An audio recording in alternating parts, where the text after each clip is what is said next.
Bible cover to cover படிக்கணும். எப்படி படிக்கணும்? கவர் முன்னாடி பரிசுத்த வேதாகமம், பின்னாடி ஒன்றும் அப்படியா அந்த ஆதியாகமத்திலிருந்து படிக்கணும் இல்லையா?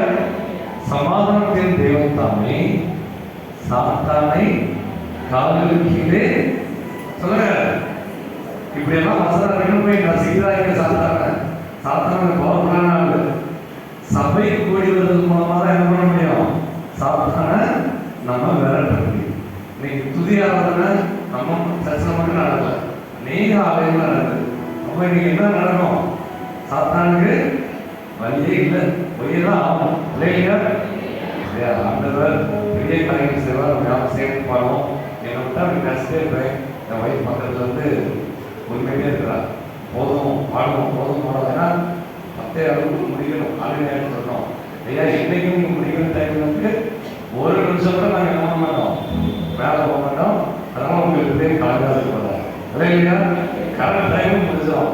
செய்தி எல்லாமே நமக்கு எழுதி வச்சுக்கோங்க. நம்ம எத்தனை மணிக்கு அவங்க 11 மணி 10:59 முடிச்சோம் இல்லையா? 11 மணி போயிட்டுனா நான் உங்களுக்கு 100 ரூபா தந்துடுறேன். 10:59 முடிச்சுட்டேன்னா நீங்க எல்லாருமே எனக்கு 100 ரூபா தரணும் இல்லையா? எப்படி காணிக்கிறீங்களா? இன்னைக்கு கிராம மிஷனரி காணிக்க உங்க சபையில தலைக்கு 100 ரூபா சங்கம் சரியா? 10:59 நான் முடிச்சேன்.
8ஆம் தேதி நான் முழு நேர ஊழியத்திற்கு அர்ப்பணித்து திருமலையில் 6 மாதங்கள் ட்ரைனிங் முடித்து பிப்ரவரி 17ஆம் தேதி நான் ஜார்க்கண்டில் பிப்ரவரி 17ஆம் தேதி மனோஜ் வெஸ்ட் பெங்காலில் ஜாயின் பண்ணோம்.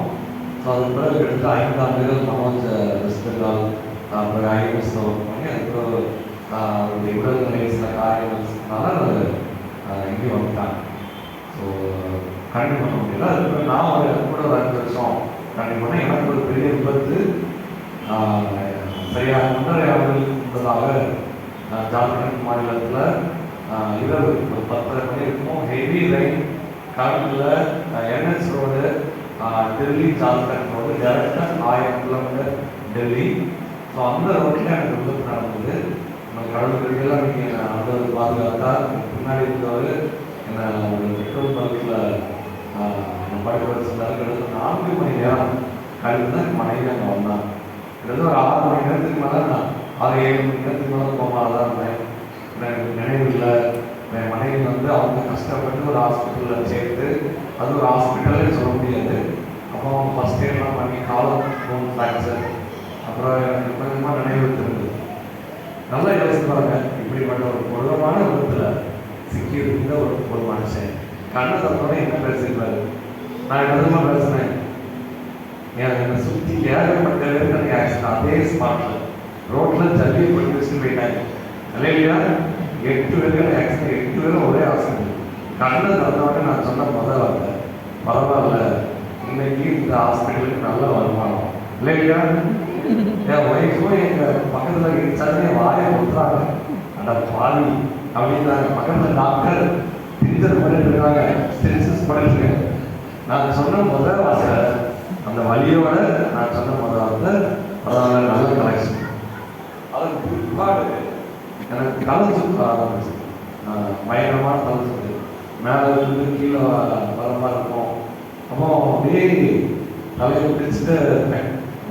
வந்து ஹெல்ப் பண்ணுறா. ஒரு 6 மாதம் ரொம்ப கஷ்டப்பட்டோம். அப்புறம் எங்களால் ஊழியத்தை தொடர முடியும். அப்புறம் நம்ம வந்து இங்கே சில காரியங்கள்லாம் நாங்கள் எதிர்பார்த்தோம், பட் அது அவங்களால பண்ண முடியல. ரூல்ஸுக்கு சில ரூல்ஸ் ஃபாலோ பண்ணணும். அந்த ரூல்ஸ் பிரகாரம் எங்களுக்கு ஐஎம்எஸ் என்ன பண்ண முடியலை, சில உதவிகளை பண்ண முடியும். அதனால் குடும்பத்தை பார்க்கணும், வருமானம் இல்லை அப்படிங்கிற சூழ்நிலை படிப்படியாக நாங்கள் என்ன பண்ணோம், வேலைக்கு போக ஆரம்பித்தோம். என் மனைவி இப்பவும் ஸ்கூலில் டீச்சராக தான் ஒர்க் பண்ணிட்டு இருந்தா. ஏன்னா என்ன சப்போர்ட் பண்ணுறது. அதுக்கு பிறகு நம்ம டேவிட் கணேசன் வந்து அவங்க ஒரு புரோட்டா கடையில் எனக்கு சந்திச்சாரு. புரோட்டா தான் சாப்பிட்டு உங்களை இன்ஸ்பிரேஷன் தான் உங்களை அடிக்கடி யூடியூப்பில் பார்த்துருக்கேன். அதாவது உங்களை பார்த்தா அறிவாளிப்பாக தெரியுது. நான் சொன்னேன் வாழ்க்கையில் நொத்தி நூடுல்ஸ் சரி இந்த இவர் தான் புரோட்டா வாங்கி கொடுத்தாரு. இவர் தான் தள்ளி விட்டதே போயிருக்கல, நியமம் தள்ளி விட்டதே அவர் தான். சைலண்டாக அவர் வெளியிலேருந்து இருக்காரு. இப்போ நான் பாடம் பண்ணுறேன், அலைச்சல்னா அலைச்சல். ஒரு மீட்டிங்னா 1000-2000 வராங்க. அதுக்கு ஒரு மாதம் நம்ம என்ன பண்ண வேண்டியிருக்கு, 5000 வீட்டில் போய் ஐயா தோத்துறையா அப்படின்னு வேண்டியிருக்கு, ஐயா எங்களுக்கு செய்தி கொடுங்க கேட்க வேண்டியிருக்கு. பயங்கர கஷ்டம். ஆனால் இப்போ அவன் ஜாலியாக இருப்பாங்க. அப்போ டேவிட் இருக்கிறது உன்னை பார்த்தா ஏதோ பெரிய அதிகாரி வா அப்படின்னு நான் லாட்டில் தான் கூட ஆரம்பித்தேன். நீங்கள் வந்து எங்கள் ஊழியருக்கு செய்தி கொடுக்குறாரு. நான் செய்தி கொடுத்தேன். அதில் வந்து அவங்க முழுமையாக நாங்கள் நிறைய எடுத்து 5 மாதங்கள் ஆகிட்டு தொடர்ந்து எங்களை அனுபவித்து நான் ஒரு யோனா எப்படியாவது அண்ணன் தமிழ்ச்சி வரலான்னு நீங்கள் குரல் பார்க்குறேன், குரல் பார்க்குறேன். அவர் என்ன பண்ணுறாரு, தம்பி உனக்குன்னு நீ ட்ரை பண்ணி வச்சுருக்கேன், நீ எங்கே போனாலும் உன முடிக்கிறேன் முடிக்க வச்சுருக்கேன். இல்லையா ஒரு பாடல் பாடுவோம்,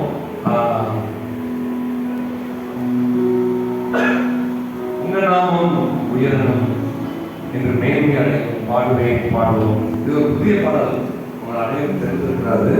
ஒருவேளை உங்கள் கையில் மொபைல் இருக்குமானால் பாடலை எடுத்து வச்சுக்கோங்க. இல்லைன்னா பாடலை பாடும்பொழுது இது வந்து இந்த பாடலை ஏன் பாடணும்னு நினச்சுன்னா, சிங்கத்தின் கெவியிலும் தீச்சூளை நடுவிலும் உங்கள் நாமம் இருக்கும்போது சேதங்கள் அறையிலையா. இன்னைக்கு இந்த ஆலய ஆரம்பம் முடிச்சு நீங்க போகும்போது உங்களுக்கு எந்த நோய் எதுவுமே இருக்க விடாது. இல்லையா, எனக்கு எந்த நோயுமே இல்லை. 3 மாசம் ஆச்சு கடைசியாக தலை சுத்தம் இல்லையா. டாக்டர் போய் செக் பண்ணால் தம்பி இனிமேல் நீங்கள் மாத்திரை சாப்பிட வேண்டாம், நீங்கள் இந்த ஒரு சத்து மாத்திரை மட்டும் கையில் வச்சுக்கோங்க, தேவைப்பட்டா போடுங்க அப்படின்னு. இல்லையா. இப்போ ஆண்டவரை நம்ம மகிமைப்படுத்தும் பொழுது ஒரு சேதமும் நம்ம என்ன பண்ணக்கூடாது, அணுகக்கூடாது. இல்லையா. அந்த உற்சாகத்தோட படிங்க, நிச்சயமா தேவன் உங்களுக்கு பெரிய காரியங்களை செய்வாங்க இருக்காரு. சுகம் நான் ஜெபிக்கும் போது நடக்காது, எப்ப நடக்கும் சொல்லுங்க. அல்லேலூயா. நீங்க விசுவாசிக்கும் போது இன்னொன்று நீங்க ஜெபிக்கும் போது, சரியா. ஆண்டவர் என்னைக்குமே என்னுடைய ஜெபத்துல உங்களுக்கு விசுவாசம் தரமாட்டார், உங்க விசுவாசத்துக்கு தான். அல்லேலூயா. படுமா Amen.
எத்தனையோ பேருக்கு இந்த நாள் இந்த இடத்துல அமர்ந்து அமர்ந்த நீருடைய தண்ணியிலே ஆண்டவரை தியானிக்க, கர்த்தருடைய வேதத்தை தியானிக்க ஒரு சமயம் கிடைக்கவில்லை.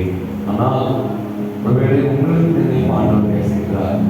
கடந்த நாட்களிலே எத்தனையோ காயங்கள், எத்தனையோ கஷ்டங்கள், எத்தனையோ பிரச்சனைகள், எத்தனையோ சோர்வுகள், நாம் எதிர்பார்த்த காரியம் ஒருவேளை நிறைவேறாமல் இருந்திருக்கலாம். நம்முடைய வாழ்க்கையை எப்படியெல்லாமோ அதை கடந்து சென்றிருக்கலாம். ஆனால் இந்த நேரத்திலே ஆண்டவர் உண்மையும் உங்களையும் என்னை அழைத்து வந்ததின் நோக்கம், என் பிள்ளை மறுபடியும் என்கிட்ட வரமாட்டாளா, என் பக்கத்தில் வரமாட்டாளா அப்படின்னு சொல்லி தான் ஆண்டவர் இந்த நாளிலே உங்கள் அருகாமையிலே வந்திருக்கிறார். அதை உணர்ந்தவர்களாக அவருடைய நாமத்தை சொல்லி துதிப்போமா?